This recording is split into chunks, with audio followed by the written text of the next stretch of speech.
A group of researchers led by Dr. Christopher Deschamps are investigating the use of real-time fMRI to help patients suffering from debilitating chronic pain. We have been studying chronic pain patients, and we have asked the question whether a patient can learn to control the areas of their brain that produce pain and the areas of their brain that turn off pain, and thereby whether they can learn to control their pain experience itself.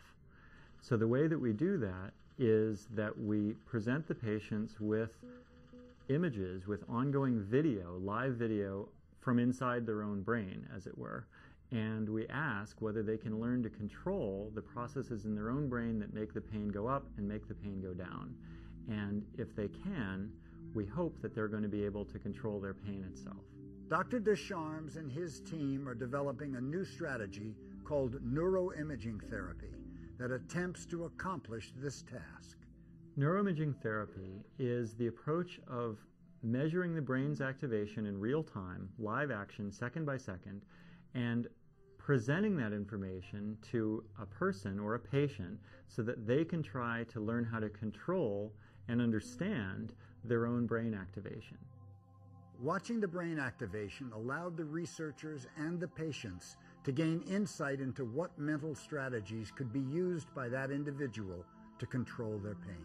While the patients are in the scanner, they watch through goggles images, computer displays of their own brain activity. But we don't show it to them in a way that looks like a brain. We show it to them in video displays that look intuitively understandable. So for example, we may take a brain region corresponding to pain, and when the region's activity goes up, we show a flame getting larger and larger in video. When the brain activation goes down, we show the fire getting smaller again. The reason we do that is we want the patient to be able to have a realistic and intuitive depiction that allows them to quickly understand what's happening in their brain processes. As the patient learns to control the flame on screen, they are also learning to control their own brain, targeting and driving their plasticity to control their pain. We think it's possible that strategies that produce short-term changes in pain, moment by moment, could be different from the strategies that produce enduring changes in brain activation and in pain. And that's one of the reasons that being able to see the brain processing that's happening, as it were, behind the curtain of pain may allow people insights in how to control their own pain. Chronic pain is a disorder that destroys the lives of millions of people in the United States and worldwide. Most patients who have chronic pain never find adequate relief from the existing medications and existing treatments. There's a built-in dial, as it were, in the brain that when you turn it up, the pain goes away. And so we hoped that we could teach people to control these brain systems, to take control of this dial for themselves and make their pain go down.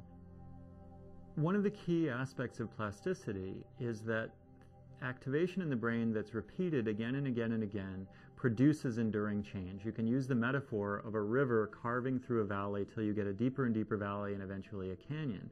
Well, chronic pain is potentially one of the most extreme cases. If you have pain that's going on moment after moment, day after day, and the same process is being activated in the brain repeatedly, you can produce enduring change in the brain. When you have chronic pain, you don't think about it, but actually you're in a learning mode about your pain. Pain is very important to you, and the brain wants to know about things that are painful.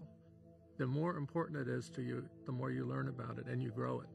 And after a while, it's grown to such an extent that you don't really need to have the present pain in order to feel it. And some people historically would say, well, that's mental, but it's not mental. It's actually physically changed your brain through learning.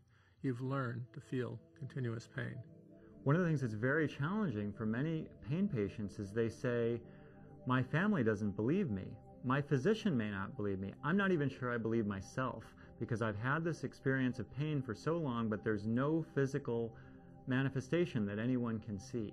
By looking inside their brain, they feel, many patients have told us they feel very empowered by being able to see potentially the physical substrate, the physical cause that leads to their pain. We hope that we can take that process of plasticity that carves pathways in the brain and reverse it or change it. and that we can produce enduring changes in the brain's pathways related to pain, the pathways that produce the experience of pain. And by changing those pathways, we can change the clinical experience of pain in patients, and that can be a long-term enduring change for them, we hope. While this work shows enormous potential for the future, the research is ongoing.